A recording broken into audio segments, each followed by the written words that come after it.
clase, pero es compartir un poco la imagen. Va a ser grabada, ¿ya? La anterior es la de ayer, no la he subido, pero la voy a subir hoy día. Ayer habíamos quedado en los senados consultos como fuente del derecho. Habíamos visto que va a ser fuente siempre en la época clásica tardía ya, toda vez que comienza a ser la forma de legislar que va a tener el príncipe, y ya no va a ser solamente una consulta dirigida al Senado, sino que va a tener una característica de oficio de ley. Va a ser muchas veces de oficio de ley y de legitimar las decisiones del emperador y también del príncipe en el caso anterior.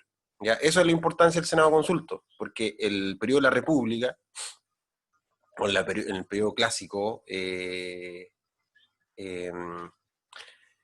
un comienzo no es eso, es solamente una consulta que elegían los magistrados sobre temas a veces ni siquiera jurídicos, ¿ya? Pueden ser temas netamente militares también, o quizás temas políticos, pero no eran mucho jurídicos. El tema es que empieza a ser importante, y a grosso modo importante en el sentido de que al tener una decisión senatorial, ¿no es cierto?, el príncipe o el magistrado que toque va a tener la misma legitimación que hacía cuando publicaba la ley ante el comicio, porque el comicio deja de existir en esta época, ¿ya? Cesan de existir y el Senado toma las funciones que desempeñan las asambleas populares. Entonces eso es lo más importante para el Senado consulto, ¿ya? Hay muchos senados consultas en la época que van a traer excepciones por parte de los deudores cuando se invoque aquel Senado consulto. Aquí aparecen unos varios, ¿ya? Por ejemplo, hay prohibición de fianzas prestadas por mujeres, después dice responsabilidad de quien posee una herencia contra el erario, etc. Te fijas que hay varios Senado consultos que van a servir a su vez también para presentar o excepcionarse en el caso que hay una obligación que no pueda llevarse a cabo. Después habíamos visto la jurisprudencia clásica tardía, habíamos visto ya el tema de esta evolución hacia la Cancillería, en el sentido que la profesión del jurisprudente deja de ser libre. Esto quiere decir que pasa a ser un juez funcionario, ¿ya? Ahí aparecen las partes más importantes de la Cancillería, la libilis y el concilium, perdón, y la cognitibus, que finalmente la libilis es la recepción y la cognitibus es básicamente donde se resuelve el juicio, ¿ya? Después habíamos visto también algunas literaturas jurídicas, si es que alcanzamos ayer, que es donde se continúa el cultivo de los conocidos precedentes que ya teníamos en la época anterior. ¿Se acuerdan que habían varios libros? Y luego perdón, ahí está mandándose el correo. Y luego del avenimiento del Principado, con el establecimiento del texto del edicto como un libro jurisprudencial, empiezan a crearse mayor aún abundamiento en literatura jurídica y empiezan a florecer las grandes escuelas, la Sabina, por un lado, y la Edictum, que es la otra, en cuanto al derecho honorario, ¿ya? Los libros sobre temas públicos, ¿no?, con que se refieren a atribuciones y funcionarios o a los tributos en materia criminal, van a tener también importancia. Ahí las mismas literaturas van creando, ¿ya? Estos últimos aparecen y entre ellos destaca la obra de Extraordinaris Criminibus. El mismo autor nos ha dejado el libro de Public Iudicis. Ulpiano escribe varios tratados dedicados a la ilustración de los magistrados y altos funcionarios de la administración imperial. Entonces, finalmente, todos estos libros van a estar destinados, esta literatura jurídica, a, en muchas ocasiones, generar comentarios y además ilustrar al juez funcionario, ¿ya? Encontramos también libros de definiciones legales y reglas, ¿ya?, que van a responder al nuevo concepto de lo que habíamos hablado de enseñanza jurisprudencial, en el caso de el caso tipo, ¿no?, y la concreción también de los principios abstractos, ¿ya? También van a aparecer instituciones u obras sistemáticas elementales, ya que van a estar compuestas por un método, ¿ya?, y destinada generalmente a la enseñanza jurídica de primer grado. ¿Ya? Te fijas que la institución va a hacer libros o obras sistemáticas completas, como las que nos enseñan a nosotros, ¿ya? Y va a desaparecer la enseñanza directa, ¿ya? Y en lugar del alumno conviven los discípulos, que van a aprender un oficio, sobre todo en el ámbito de la Cancillería, que es donde más tarde se van a fundar las academias y es donde la única forma de derecho va a aparecer ahí. Ya no va a aparecer en otras formas libres, como lo veíamos en las escuelas anteriores en el periodo clásico alto. Lo otro importante es que hay una fase cristiana del imperio donde se adopta la religión apostólica romana. Sobre todo se obtiene bastante renombre. Bueno, el principal padre de la iglesia, Agustín, San Agustín, que crea su gran obra en esos tiempos, y que va a terminar ya, y con el avenimiento, ¿no es cierto?, de Santo Tomás de Aquino, posteriormente de Agustín, ¿ya? Después de la burocratización de la jurisprudencia, que ya habíamos hablado, que hace imposible la libre dedicación científica, hubo que llevar un agotamiento de las virtualidades creadoras. Todavía la tradición jurisprudencial es suficientemente firme, en el sentido de lo que se venía haciendo, como para dar valiosos frutos personales ahora, ¿ya? Aunque no lleguen a igualar la talla de sus antecesores. Aquí encontramos algunas obras, ¿ya? Si ustedes les mencionan qué pasó en el periodo clásico tardío, les mencionan ustedes inmediatamente que hubo una abolición de la libertad de la jurisprudencia, ¿ya? Pero que se siguió estudiando en libros, se siguió cambiando el concepto ya de alumno y pasa a ser a discípulo, y la enseñanza va a pasar a través de libros sistemáticos, ¿ya? No tanto de enseñanza retórica. Entonces, para eso están esos 3 libros que les mencioné, los libros sobre temas públicos, los libros de definiciones y las instituciones, que ustedes deben mencionarlas si se las preguntan. Y aquí aparecen en esta parte de acá un par de libros que quizás, un par de juristas de ese tiempo, si les mencionan. Me acuerdo que aparecen a veces en preguntas de selección múltiple, por ejemplo, mencionan, no sé, grandes juristas de la época clásica tardía. Está Papiano, J. Paulo y Ulpiano, ¿ya? Aparte de los verdaderos juristas cuya actividad oral y literaria sigue desarrollándose, como les dije a estos juristas, en torno al modelo antiguo de los responsa de esta respuesta directa, no son conocidos los escritos de algunos maestros de derecho, ¿ya? Encargados sobre todo de la enseñanza en academias. Los libros de estos profesores pertenecen principalmente al género didáctico elemental y en cuanto se adelantan a la forma posclásica en el tratamiento del derecho. Gozarán de una gran popularidad en las posteriores épocas de la decadencia, principalmente a causa del carácter trivializante encaminado hacia los propósitos de difusión. Con respecto a las instituciones, ya estos libros de enseñanza que habíamos hablado de este discípulo, ya no de alumno, Gallo es sin duda el más popular de esta playada de modestos profesores. Gallo es muy importante dentro de Roma y en general dentro del mundo postclásico, ¿ya? Y también dentro del mundo que superó la época postclásica en el sentido del fin del periodo del Imperio Romano. Porque Gallo va a llegar a nosotros a través de estos libros, ¿ya?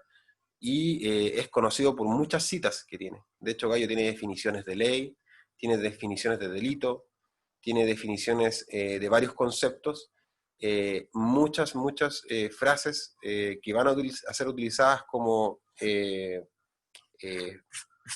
conductos únicos por el cual se va a crear un principio, ¿ya? Entonces, dentro de los libros de enseñanza, posiblemente concebido para abogados, como nosotros, más bien que para juristas, hicieron famoso el nombre de este autor en la época postclásica, y llega a usarse como libro de texto de primer curso en las academias de Verito y Constantinopla, ¿ya? Este opúsculo, por otra parte, ha tenido una suerte única entre las obras de derecho contemporáneas de llegar hasta nosotros como un texto prácticamente íntegro e inalterado.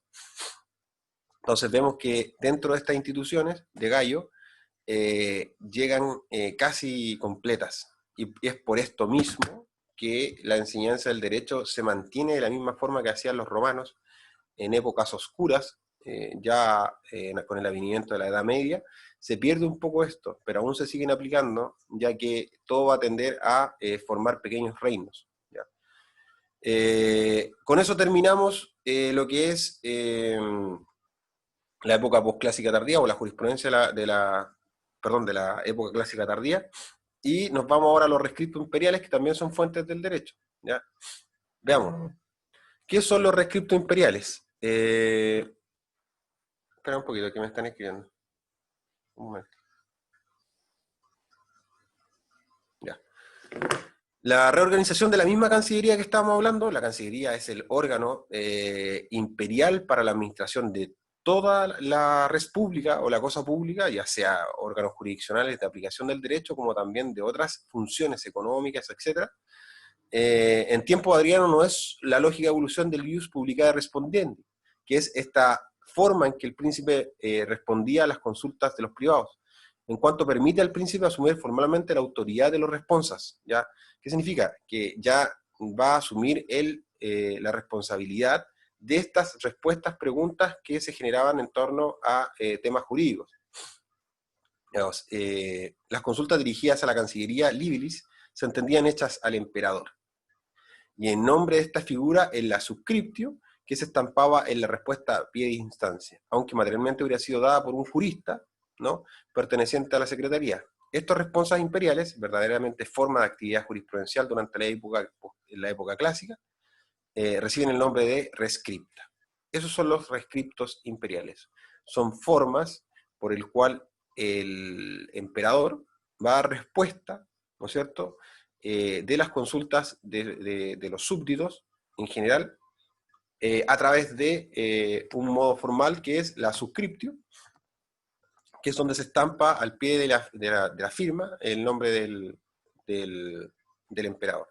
Y eso va a ser una rescripta, va a ser básicamente una forma de responder públicamente a través de la Cancillería con la responsabilidad del emperador. ¿Alguna duda hasta acá con la época clásica tardía que le acabamos de pasar?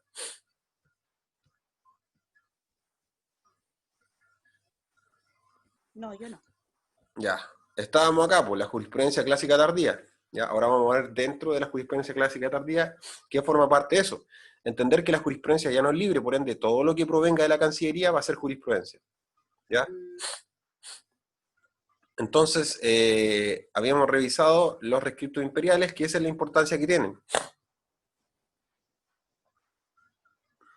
Dentro de la actividad jurisprudencial indirecta, que asesora al príncipe, tiene naturalmente antecedentes que se remontan al propio Augusto, ya lo habíamos visto en el Principado, quien atendió las consultas de los magistrados o de los altos funcionarios imperiales, apoyado en el conocimiento de este concilio que se rodeaba por juristas. ¿Ya?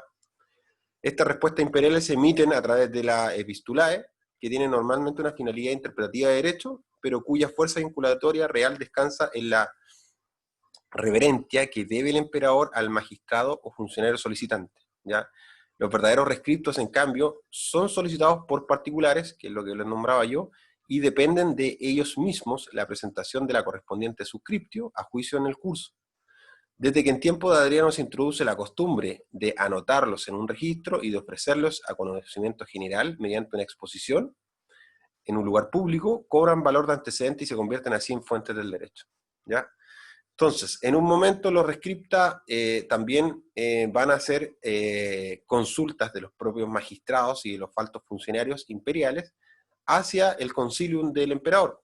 ¿Ya? Por ende, va a tener muy poca importancia del derecho, a no ser interpretativa. ¿Ya? Pero va a haber su valor, digamos, inicial va a estar simplemente en que el funcionario es parte de la Cancillería. Pero los verdaderos rescriptos, que son preguntas por particulares, van a tomar importancia cuando se publican, ¿ya? Cuando se lleva un registro a cabo y están públicos en la Cancillería y la gente puede mirarlos, ¿ya? Entonces, a pesar de que formalmente los rescriptos y las obras jurisprudenciales directas tienen un origen distinto, dice acá, no son en esta época ni en los primeros tiempos del periodo posclásico considerados fuentes cualitativamente diversas, ya que hay coincidencia en el método de producción y en cuanto a la ratio dicendi, que sirven de fundamento uno y otro en la respuesta. Y los juristas y sus obras generales de exposición suelen aunar en un mismo plano. Entonces, ya vemos que van a haber colecciones de rescriptos que van a estar publicados, ya sabemos lo que son. Dentro de la publicación que se hace, son considerados desde ese momento como fuentes del derecho, casi con igual valor a las leyes públicas o a las constituciones imperiales, ¿ya? Es importante tener en cuenta que los antecedentes literarios clásicos que expresan la equiparación entre la ley y la rescripta solo tienen un sentido explicativo y de ejemplificación. Como habíamos dicho, los rescriptos son extractos, son extractados y archivados en este registro, ¿ya? Y si se refieren a casos no estrictamente particulares, o sea, algo que es privado, puede invocarse para la resolución de un caso posterior, ¿ya? Eso es lo que sería con los rescriptos. ¿Alguna consulta?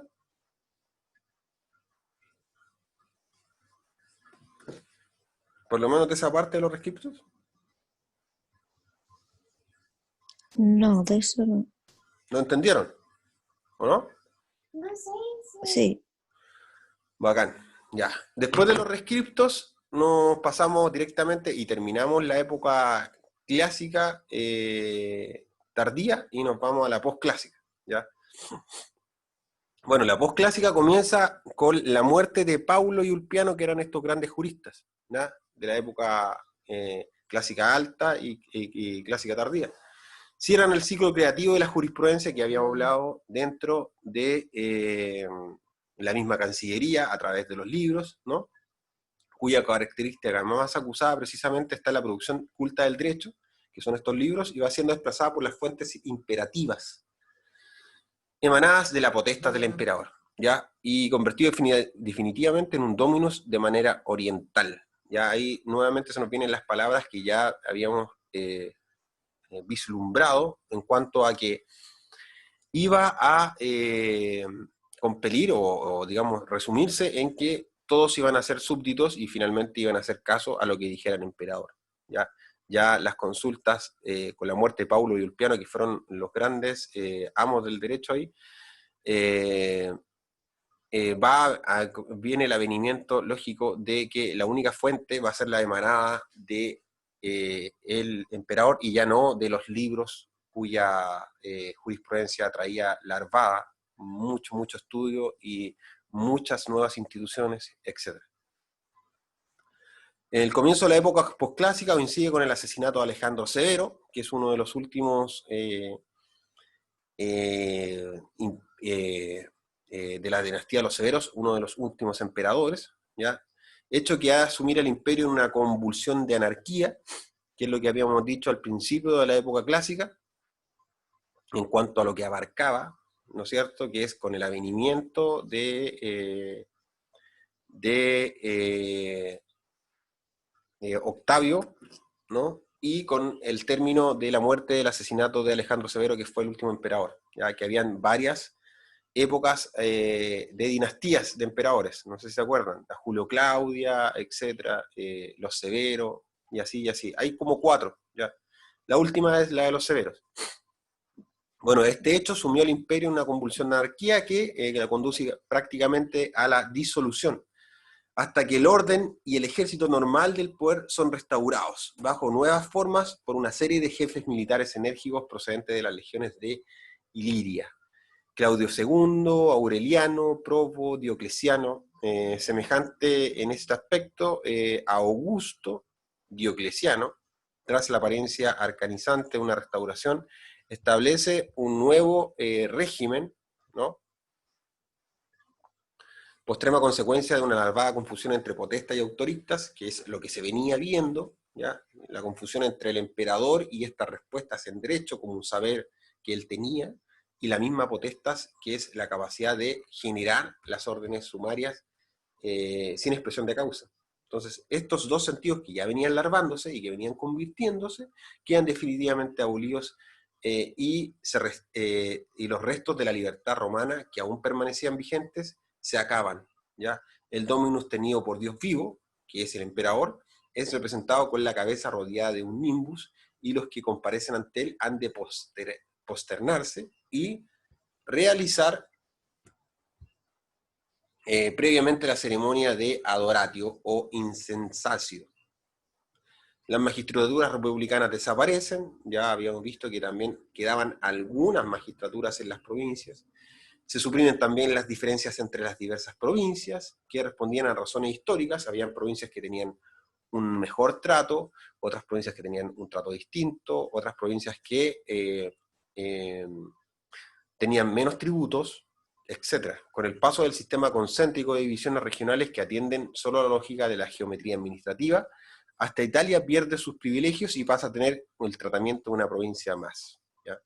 La división del imperio en dos grandes regiones, que es lo propio de la época posclásica, en Oriente y Occidente, tiene, sin embargo, un fundamento real motivado por la diferencia idiomática y el mayor nivel cultural que logran conservar en las provincias helenizadas de Constantinopla, ¿ya? Establece el dinamismo formal y traslada la capital a Bizancio. Aquí en este momento se traslada la capital a Bizancio, corroborado con ello el mayor peso social y cultural del Oriente, ¿ya? O sea, básicamente el imperio del Oriente va a tener un mucho mayor nivel cultural y una arquitectura mucho más bonita, una cultura mucho más bonita, y una política más realista, ¿ya? Entre cuyas manifestaciones incluye la actitud a favor hacia los cristianos, que es preponderante. Habíamos hablado también que la religión oficial del Imperio Romano es la Apostólica Romana. Contribuye a consolidar por algún tiempo más el poder del imperio, y la intervención de los obispos en la Cancillería tras aires de renovación en la estructura administrativa y hasta ciertos aspectos de la vida jurídica. En esta parte de acá vamos viendo la misma evolución que tienen los estados en general cuando ven una convulsión, una anarquía, vuelven a restablecer con fuerza, ¿no es cierto?, el poder político, y a través de, bueno, en primer lugar, abolir cualquier privilegio que pudiera tener cualquier provincia, y dos, dejando en claro a lo más la capital y cuál va a ser el fuerte por el cual se va a llevar la política en general de Roma, ¿ya?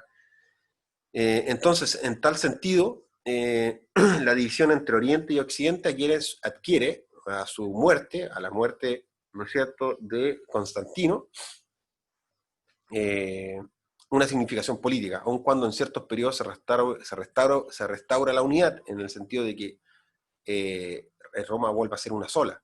Pero la idea de imperio como ámbito único subsiste y hasta queda favorecida por el hecho de la desaparición de la figura del emperador de Occidente en el año 476, tras la deposición de Rómulo Augusto y el envío de las insignias imperiales a Bizancio Justiniano, que será el último emperador que emprenda el gran esfuerzo de restaurar la unidad del imperio completo, ¿ya?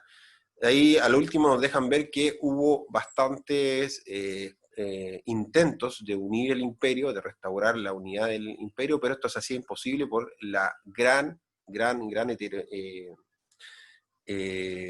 división y también gran exposición a culturas distintas que tenía Roma.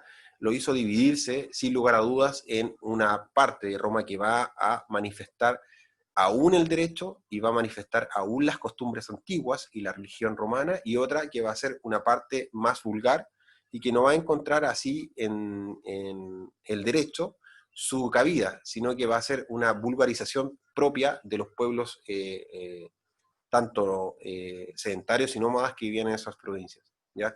Entonces, ¿cuál era el esfuerzo de restaurar dicha unidad? En que todos siguieran una sola línea, pero ya era tanta la heterogeneidad que había en Roma que se hizo imposible restaurar la unidad. Con la muerte de Justiniano va a ser el último esfuerzo en que se emprenda por lograrlo, ¿ya? ¿Alguna duda con la época posclásica, cómo comienza? ¿Se entiende más o menos? ¿Se entiende para dónde va la cosa? ¿Se entiende por qué se divide el imperio? ¿Alguna consulta sobre eso? Yo creo que el profe quizás no les pregunte en estricto rigor, o sea, a lo mejor refiérase a la época posclásica. Ustedes lo nombran. Lo que pasa, y lo más importante, es la división del imperio,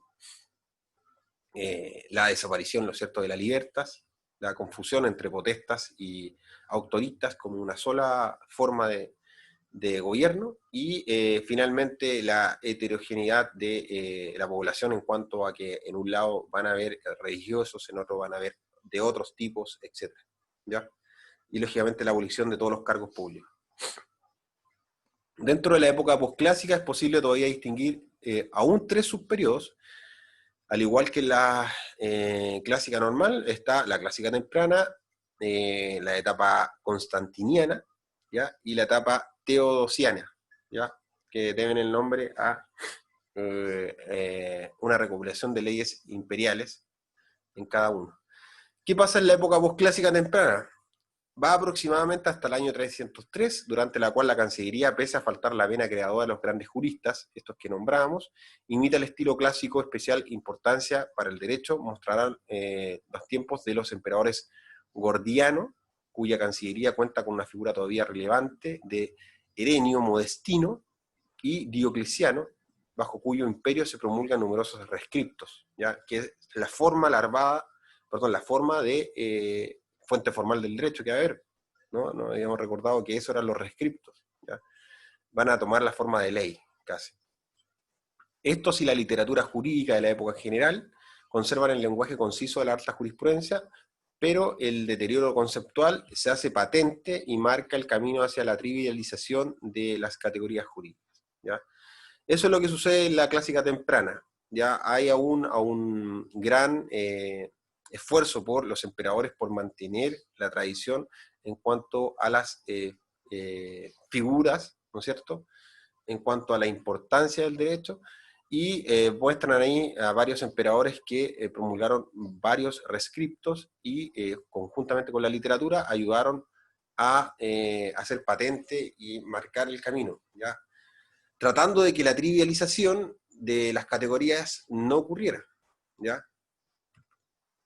Dentro de la etapa constantiniana, que es la siguiente etapa que sigue, se impone definitivamente a la legislación imperial, ya deja de haber un lenguaje conciso, ¿no? Y las constituciones se redactan en un tono ampuloso que pretende estar en congruencia con la singularidad proveniente del dominus, ¿ya? Recordar que en este momento la única legislación larvada va a ser en la etapa constantiniana, ya solamente del emperador, ¿ya? Por ende, el dominus y las leyes en general tienden a darse de carácter general, que es lo propio de la ley, y suelen estar precedidas de un discurso donde el legislador explica los motivos y la necesidad de su promulgación, ¿ya? O sea, ya en esa época hay una sola forma de ley, se ha abolido todo lo demás, los textos de enseñanza jurídica y los textos en cuanto a enseñanza del derecho aún siguen vivos, pero ya no en la Cancillería y no oficiales, ¿ya? La etapa teodiciana determina por una tendencia, la siguiente etapa, por una tendencia compiladora, que es lo último que se empieza a hacer, y que se empieza a compilar todo lo que quedaba del derecho, ¿ya? Tanto de las leyes imperiales, de estos rescriptos, con el código teodosiano, y en el occidente con la compilación visigódica del derecho romano vulgar en torno al brevario de Alarico, y en el oriente con el Corpus Juris Justiniano, ¿ya? Que es la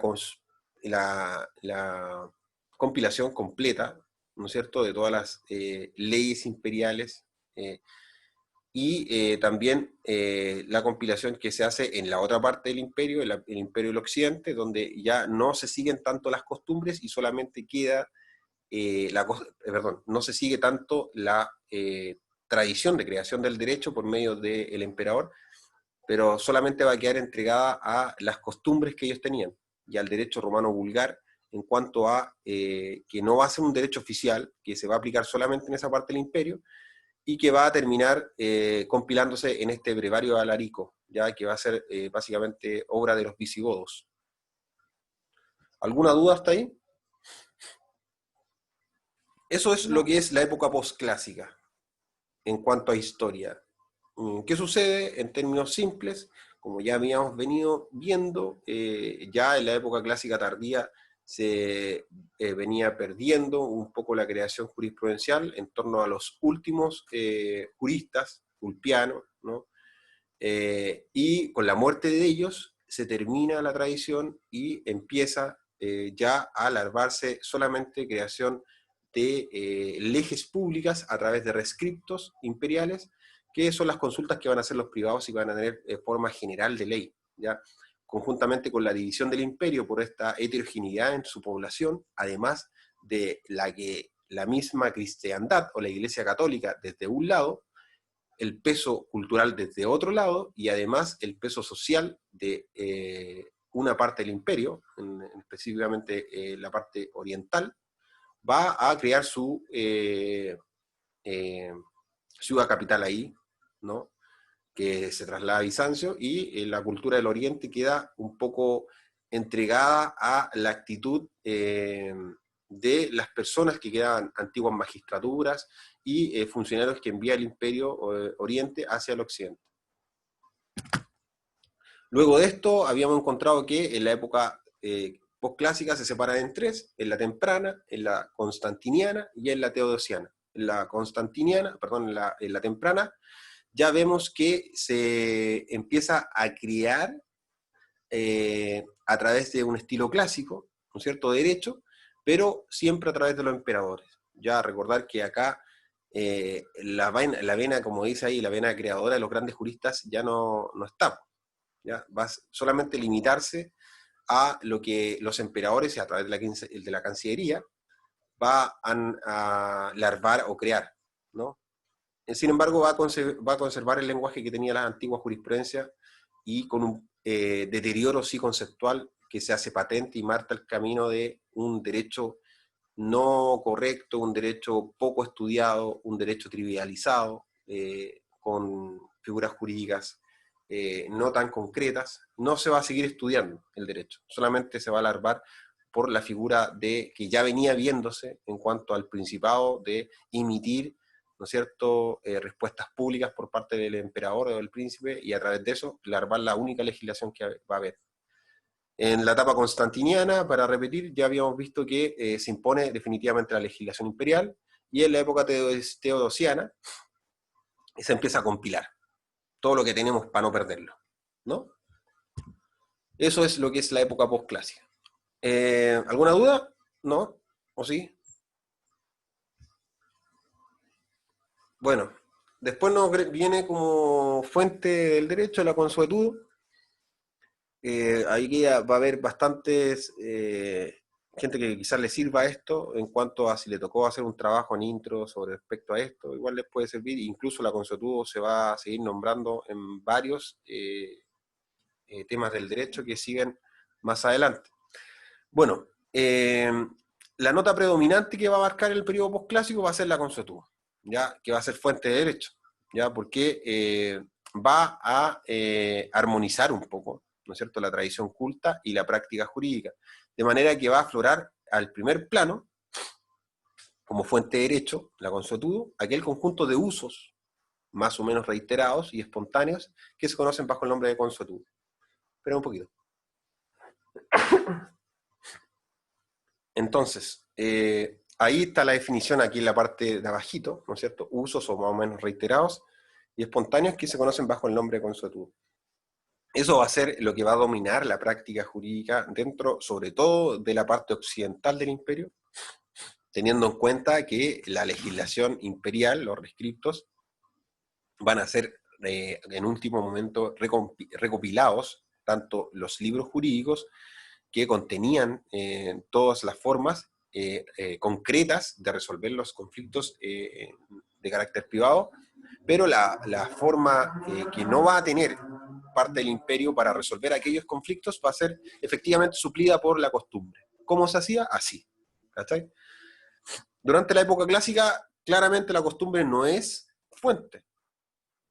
Básicamente consiste en una situación local, ya incluso antijurídica, en muchos casos que va contra la ley, donde no se aplicaba el procedimiento de fórmulas y se actuaba directo e indirectamente como jueces de los litigios los mismos gobernadores, ¿ya? Entonces, en esos sentidos, ya en la época clásica había costumbre y que en realidad no era fuente del derecho en ningún lado, todo el rato era antijurídico, ¿ya? Entonces, así debe distinguirse de la costumbre real jurídica que va a decaer, perdón, que va a terminar en la jurisprudencia a los morum maiorum, que consisten efectivamente en usos, ¿no es cierto?, que van a ser reales, usos prácticos y presentes judiciales. No así la consuetudo, que va a ser en usos antijurisprudenciales, ¿ya?, que van a ajustarse al derecho de la época, ya, pero en realidad no va a tener el calificativo de precedentes como lo tenían los morum maiorum, que finalmente se va a reservar a el nombre de costumbre simplemente a los usos que van a darse en algunas provincias, ¿no es cierto?, por medio de gobernadores que no aplicaban el derecho, ¿ya? Frente a la consuetudo que paulatinamente se va imponiendo dentro de la práctica judicial, la Cancillería Imperial intenta en ocasiones suponer una resistencia más estilo arcanizante y creativo, ¿ya? Por otra parte, el estudio del derecho se trivializa, ya habíamos visto que empieza a tomar ribetes de no manejar el argumento como corresponde, ¿ya? Y desciende a argumentos a tituli, que se han de emplear en los litigios. La cultura jurídica se refugia en bibliotecas, que ya había quedado, y toma una dirección antes erudita que prácticamente así aparecen fuentes, dos tendencias diversas. Una que se llama vulgar, más cercana a la costumbre, y la otra que es clásica, o a lo menos clasicista, que va a ser en el cuanto de buscar el real fundamento que encontraban dentro de los libros y estudios. La tendencia vulgarizante predomina sobre todo en el occidente, ya lo vemos por qué, habíamos hablado que